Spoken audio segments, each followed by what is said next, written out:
가지고 있는 예배 순서지 주보를 보면은 선교 보고 예배 볼리비아 이렇게 되어 있습니다.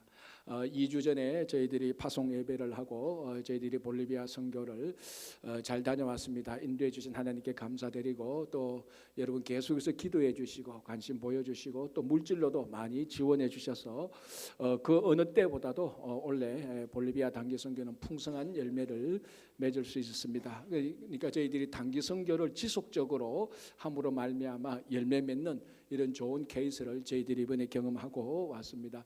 그래서 오늘 보고 예배 순서는 이렇게 하겠습니다. 먼저 제가 오늘 사도행전 16장 이 말씀에 근거해서 말씀을 전하고 순서지를 보면은 선교 보고하고 간증이 되어 있는데 간증부터 먼저 하고 그리고 제가 보고하고 이어서 이번에 갔던 그 사진 동영상을 취합해서 동영상 시청을 한 4분 정도 하는 그런 순서를 갖도록 하겠습니다. 자, 오늘 사도행전 16장 6절에서 10절까지는 지난 기독교 역사 2000년 역사를 보면은 복음이 아시아에서 유럽으로 전하여지는 바로 그 장면을 우리들에게 얘기해 줍니다. 물론 2000년 전에는 뭐 유럽 대륙이니 아시아 대륙이니 그런 개념이 없었습니다. 그러나 지금 우리가 세계 지도를 볼 때 이쪽은 아시아, 이쪽은 유럽 이렇게 되는데 바로 그 아시아하고 유럽의 그 접정인 그 소아시아 드로아 지역에서 그 당시 명칭으로 하면 마게도냐 지역으로 건너가는 바로 그 장면을 보여주고 있습니다. 사도 바울은 사도 중에 사도였죠. 정말로 복음에 미친 사람, 정말 한마디로 하면 복음에 미친 사람이었는데 바울이 복음을 아시아에서 온전히 전하고자 했습니다. 그래서 여러분 아시다시피 바울이 유럽 사람이 아닙니다. 아시아 사람입니다. 그렇죠? 그러니까 유대인이죠. 유대인 뜻 보면 우리 아시아 사람인데 그래서 바울은 자기가 순수한 의도로 선한 의도로 최선을 다해서 아시아의 복음을 전하려고 했습니다. 그런데 오늘 사도행전 16장 7절을 보면 이렇게 되어 있습니다. 무시아 앞에 이르러 비두니아로 가고자 애쓰되 예수의 영이 허락하지 아니하시는지라. 그 지도를 보면은 바울이 무시아에 가서 무시아에서 동쪽으로 가면은 비두니아 지역인데 이쪽은 전부 다 아시아 지역입니다. 그러나 무시아에서 서쪽으로 가면은 드로아에 가는데 드로아가 유럽으로 건너가는 항구입니다. 그래서 무시아에 도착했는데 바울은 아시아 선교를 하려고 비두니아로 가려고 방향을 돌리는데 예수의 영이 허락하지 않아서 항구 도시 드로아로 가게 됩니다. 그래서 드로아에서 이제 오늘 환상을 보고 11절에 유럽으로 건너가게 되는 그런 장면이 나옵니다. 자, 여기서 우리가 하나 생각할 게 뭔가 하면은 제가 조금 전에도 말씀드렸다시피 사도 바울은 아시아 선교에 우리 요즘 젊은이들 말로 하면 진심이었습니다. 진심으로 아시아 선교를 하고자 했죠. 그 의도도 정말로 선했습니다. 사적인 욕심이 하나도 없었습니다. 그리고 오늘 7절에도 보면은 비두니아로 가고자 애쓰되 그랬습니다. 최선을 다했습니다. 여러분 사도 바울이 얼마나 열정적이고 얼마나 그 헌신이 있는 사람입니까? 그러니 바울이 애썼다는 것은 자기 목숨을 내걸었다는 겁니다. 그러니까 아시아의 복음을 전하려고 목숨을 내걸었는데도 하나님께서 그 선한 의도로 목숨을 걸고 선교 하나님의 일을 하지 않습니까? 자 보십시오 여러분, 바울이 이 아시아 선교하는데 잘못된 게 하나도 없습니다. 보십시오, 선한 의도였죠. 그리고 애썼죠. 그리고 선교가 하나님의 일 아닙니까? 하나님의 일을 했다는 말이에요. 이것은 누가 봐도 우리가 볼 때 이건 진짜로 하나님의 뜻이거든요. 우리가 그렇지 않습니까? 우리가 사적인 욕심이 없이 선한 의도로 합니다. 열심히 합니다. 그리고 그 목표도 하나님의 뜻, 하나님의 목표예요. 우리는 이걸 하나님의 뜻이라고 생각하는데 오늘 본문을 보면은 이걸 예수의 영이 허락하지 않은 겁니다. 성령이 허락하지 않았어요. 그게 참 어떻게 보면 난감한 겁니다. 무슨 말인가 하면은 선교라는 것은 좀 더 넓게 말하면 우리의 삶 속에 우리가 착한 마음으로 열심히 애쓴다 할지라도 그 목표가 선한 것이라 할지라도 그것이 성령의 인도함이 아닐 수 있다는 겁니다. 참 애매할 수도 있죠. 그래서 착하다, 나 착한 마음으로 했어, 나 열심히 했어. 그러나 그것이 성령께서 하시는 일이 아니라는 겁니다. 자, 세상 사람들은 굉장히 의아해할 겁니다. 그러면 하나님의 뜻이 뭐냐?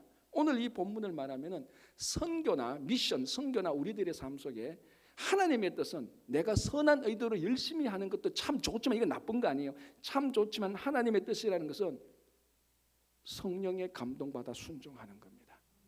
이 세상 사람들은 그게 무슨 소리냐고 말할 수 있겠지만 우린 다 알잖아요. 여러분 교회 밖에도 착한 사람들이 착한 의도로 열심히 애쓰는 사람들 많아요. 그러나 그것이 다 성령의 감동으로 된 건 아니지 않습니까? 특별히 여러분 사도 바울이라는 사람이 애쓰고 착한 의도로 했는데 성령께서 허락하지 않습니다. 방향을 돌려서 유럽으로 가게 하죠. 마게도냐로 가게 하죠. 그러니 이 하나 우리가 알 수 있는 것은 선교라는 것은, 더 넓게 말하면 우리의 신앙이라는 것은 성령께서 결정을 하는 겁니다. 성령께서 방법을 결정하고 성령께서 목표를 결정하시고 성령께서 타이밍을 결정하는 것입니다. 그래서 가장 선교를 잘하는 사람은요, 성령에 감동되는, 성령에 순종하는 사람입니다. 많은 업적을 이룬 사람이 아니고 진정한 선교는 성령에 감동해서, 만약에 바울이 아시아로 가서 사역했다 할지라도 바울은 큰 일을 이루었을 것입니다. 이분 우리가 서타일을 보면은 그런 하나님께서 아시아에서 큰 일을 이루는 것이 하나님 뜻이 아니고 유럽으로 건너가는 거예요. 그래서 유럽으로 건너가서 만나는 사람이 자주장사 루디아 아닙니까? 거기서부터 유럽 선교가 이제 시작되는 거죠. 그래서 우리가 선교를 하면서 뭘 가장 귀하게 배워야 되는가 하면은 성령에 순종하는 것입니다. 야, 나는 이렇게 하면 잘 될 것 같은데, 나 선한 의도로 했는데, 그러나 그것이 하는 성령의 인도하심이 아닐 때가 있다는 것을 겸손하게 인정을 하는 것. 그것이 우리가 선교를 하면서 점점 더 성숙해지는 우리들의 모습입니다. 이게 선교만 그런가요? 그렇지 않습니다. 우리들의 삶 전체가 다 그런 거예요. 자, 8절 9절 볼게요. 무시아를 지나 드로아로 내려갔는데, 그래 비두니아로 가려고 했는데 성령께서 허락 안 하니까 어쩔 수 없이, 정말 어쩔 수 없이 드로아 항구로 갔습니다. 9절, 밤에 환상이 바울에게 보이니 마게도냐 사람 하나가 서서 그에게 청하여 이르되 마게도냐로 건너와서 우리를 도우라 하거늘. 이제 드로아에서 환상을 봅니다. 그 유럽 선교의 문이 열리는 그 환상을 보는 거죠. 그 볼 때 마게도냐 사람들이 손짓을 하면서 그러겠죠. 건너와서 우리를 도우라라는 겁니다. 자, 여기서 이제 중요한 단어가 몇 개인데 오늘 하나만 생각해 보겠습니다. 건넌다는 말, 크로스한다는 말이죠. 경계선을 넘어간다는 겁니다. 글자 그대로 말하면 지리적인 이동입니다. 이곳에서 저곳으로 지리적으로 이동하는 겁니다.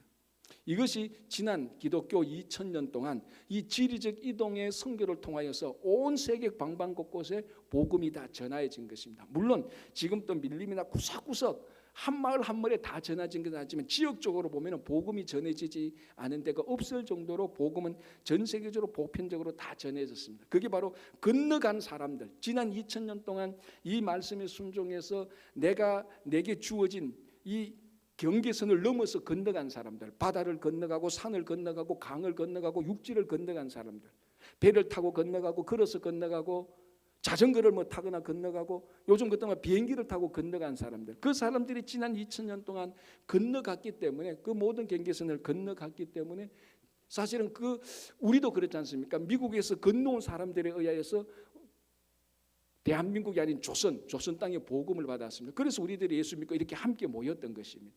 그 건너온 사람들이 아니었다면 우리는 아직 예수를 믿을 수도 없었던 것이죠. 그래서 사도행전 1장 8절, 오직 성령이 너희에게 임하시면 너희가 권능을 받고 예루살렘과 유대와, 자 해석하면 예루살렘을 건너서 유대에서 건너서 사마리아에서 건너서 땅끝까지 이르러 복음의 증인이 되라 한 것입니다. 그래서 이번 볼리비아 단기 선교가 바로 이런 한 케이스죠. 짧은 시간이지만은 우리가 장기적인 선교사에서 헌신하는 그런 선교사님의 사역에 비하면은 너무나 부족한 선교이지만, 그래도 짧은 시간이지만은 이 팀들이 가서 건너가서 선교를 한 것입니다. 제가 늘 이런 보고를 하는 이유 중에 하나가요, 이번에 15명이 갔지만 15명이 선교 현장에 짧은 시간이 있었지만 가장 중요한 것은 이 15명만이 선교 현장에 간 게 아니고 우리 친구의 온 성도들이 기도와 물질 후원과 사랑으로 함께 간 것입니다. 이게 가장 중요한 겁니다. 왜 파송 예배를 드리고 왜 선교 예배를 드렸냐, 왜 선교 보고 예배를 드렸냐. 사실 간단하게 말하면 여러분 감사합니다, 우리 선교 잘 갔다 왔습니다, 이러면 끝나도 되는 겁니다. 그럼에도 불구하고 이런 선교 보고를 드린 가장 중요한 이유는 15명은 직접 현장에 갔지만 우리 모든 성도님들이 비록 직접에는 가지 않았지만 이런 보고 예배를 통해서 함께 선교에 동참하게 되는 선교 공동체가 되고자 하는 것입니다. 그래서 건너간 사람들, 우리 모두가 다 이번에 기도를 통해서 사랑을 통해서 여러분들이 보낸 물질이 전부 다 건너갔기 때문에 볼비아 산타크루즈에 또 귀한 사역의 열매를 맺게 된 것입니다. 자, 하나 더 이 건너온다는 말이 이제 요즘에는 어떻게 또 많이 우리가 추석을 하고 믿음으로 받아들이는가 하면, 이 건넌다는 말이 근본적인 의미는 크로스잖아요. 경계선을 건너는 겁니다. 지리적인 경계선도 있지만요, 일상 속에서 사람과 사람 사이에 다 경계선이 있습니다.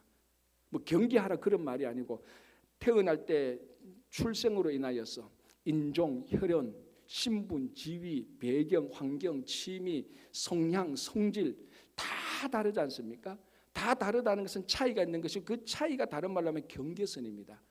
건너와서 돕는다는 것은 비록 우리가 지리적 경계선을 넘어서 배를 타고 비행기를 타고 멀리 가는 그것도 있지만 일상적인 삶 속에서 사람과 사람 사이에 있는 경계선을 넘어가서 복음으로 나누는 것, 그것이 정말로 또 중요한 일이 일상 속에서의 선교입니다. 그래서 크게 보면 선교는 우리 두 가지로 볼 수 있습니다. 실제로 지리적 이동으로 해서 선교를 하는 것, 또 하나는 지리적 이동은 없지만 나와 함께하고 있는 사람들, 심지어는요 배우자 사이에도 경계선이 수도 없이 많습니다. 아들, 딸 부모 사이에도 경계선이 있고요. 이 경계선을 넘어서 함께 복음으로 나누는 것, 그게 일상 선교입니다. 어느 것이 더 중요하냐? 이건 사실 둘 다 중요한 것이죠. 그러나 때로는 이제 우리가 지리적 이동을 해서 선교 현장에 직접 한번 참여함으로 말미암아 선교 현장에 참여하고 선교 짧은 시간이지만 선교 경험을 함으로 말미암아 일상 선교를 바라보게 되는 겁니다. 그럼 일상이 새롭게 보이는 거죠. 일상에서 벗어나서 선교 현장에 가서 일상을 볼 때 내가 앞으로 일상 속에서 어떻게 선교적인 삶을 살 수 있을까를 깨우쳐주게 하는 큰 유익이 있는 것입니다. 그래서 이런 선교적인 경험을 우리가 함께 나눔으로 말미암아 여러분 이제 또 오늘 주일 지나면 내일부터 또 일상으로 다 흩어지게 되는 것 아닙니까? 그 일상이 볼리비아 산타크루즈처럼 동일한 선교지입니다. 거기도 수없이 많은 경계선이 있는 것입니다. 내하고 다른 사람 친하든 안 친하든 거기는 다 경계선이 있는 겁니다. 그것을 복음을 가지고 뛰어넘어서 함께 나눌 때 오늘 이 하나님께서 사도 바울에게 보내주신 건너와서 우리를 도우라는 그 삶을 우리가 실천하게 되는 것입니다. 여러분 우리 오늘 이 말씀을 생각하면서 여러분들이 늘 일상 속에서 모든 것을 건너뛸 수 있는 성령께서 인도하심을 따라서 선교적인 삶을 살아가시는 여러분 되시기를 간절히 바랍니다. 오늘 이제 바로